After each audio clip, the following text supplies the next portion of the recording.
Bonjour et bienvenue dans ce nouveau conte, le numéro 4, que j'ai surnommé Aria et le pouvoir de l'instant présent. Une jeune fille nommée Aria vivait dans un petit village corse situé au pied de la cascade des Anglais. Elle aimait retrouver ses montagnes, ses cascades, ses espaces de verdure. Et tout ça après des journées parfois éprouvantes, rythmées par son travail, par le bruit de la ville, par les gens pressés, stressés. Il est certes parfois difficile de se détacher, que ce soit des soucis du passé ou des incertitudes de l'avenir.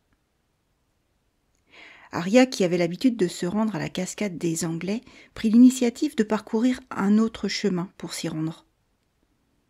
Et à sa grande surprise, et avant d'atteindre la cascade, tout en parcourant un chemin boisé, escarpé, elle se trouva face à face avec un manuscrit. Sa couverture était magnifique. Elle passa délicatement sa main sur celle-ci et découvrit en lettres d'or le pouvoir de l'instant présent. Curieuse et intriguée par cette découverte, elle l'ouvrit doucement et commença la lecture à voix haute. Le son de sa voix faisait écho et résonnait au plus profond d'elle-même.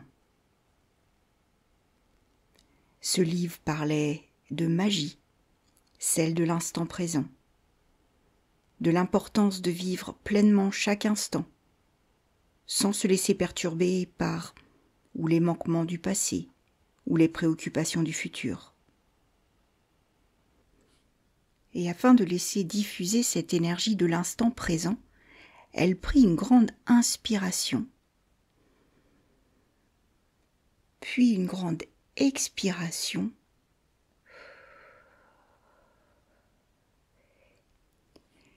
et à la fin de cette dernière expire, elle lut de manière distincte la citation de Bouddha.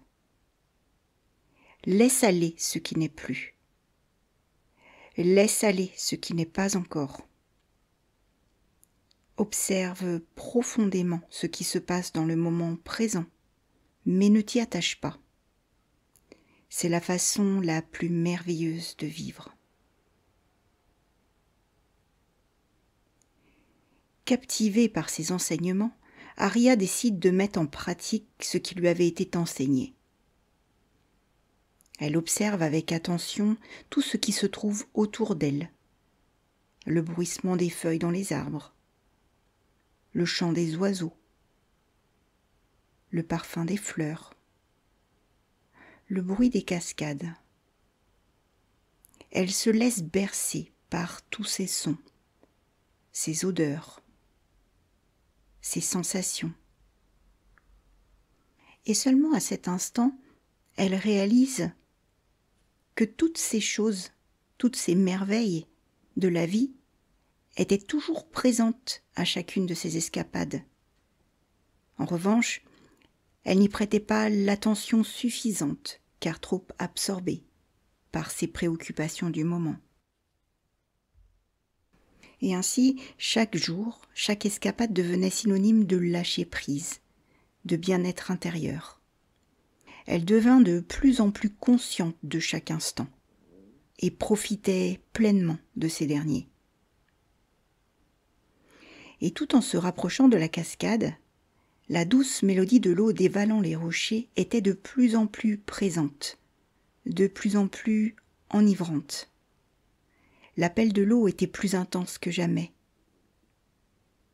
Arrivée au pied de cette dernière qu'elle voyait pourtant régulièrement, elle en eut le souffle coupé, tellement l'endroit était beau.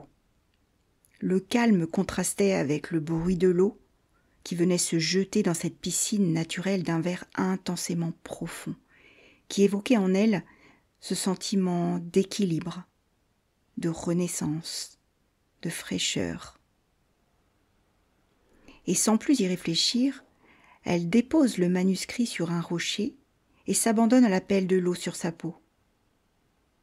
Elle se laisse glisser au cœur de cet espace naturel et le temps d'un instant, elle profite. elle profite pleinement de cette sensation de fraîcheur, mais aussi de douceur qui émane de l'eau. Cet instant est tout simplement magique, hors du temps. Suite à cette escapade, elle prit la décision d'appliquer cet état d'être dans son quotidien. Elle appréciait ainsi chaque repas, chaque douche, chaque rencontre. Tous étaient des moments uniques. Elle se sentait chanceuse, plus vivante que jamais. Sa nouvelle façon de percevoir les choses changea littéralement sa vie, et ce de manière positive. Son entourage en fut inspiré, ainsi que son village. Petit à petit, les gens commencèrent à s'éveiller au pouvoir de l'instant présent. Les rythmes de chacun ralentirent et au même titre qu'Aria, ils prirent le temps de savourer chaque instant avec une gratitude infinie. Aria était maintenant convaincue que la vraie pépite de la vie ne se trouvait ni dans le passé, ni dans le futur, mais bien dans l'instant présent. Ce manuscrit lui avait fait découvrir la clé du bonheur, et en revenant chez elle, avec sa plus belle écriture, elle nota sur le mur de sa pièce principale un texte d'Horace trouvé dans ce manuscrit.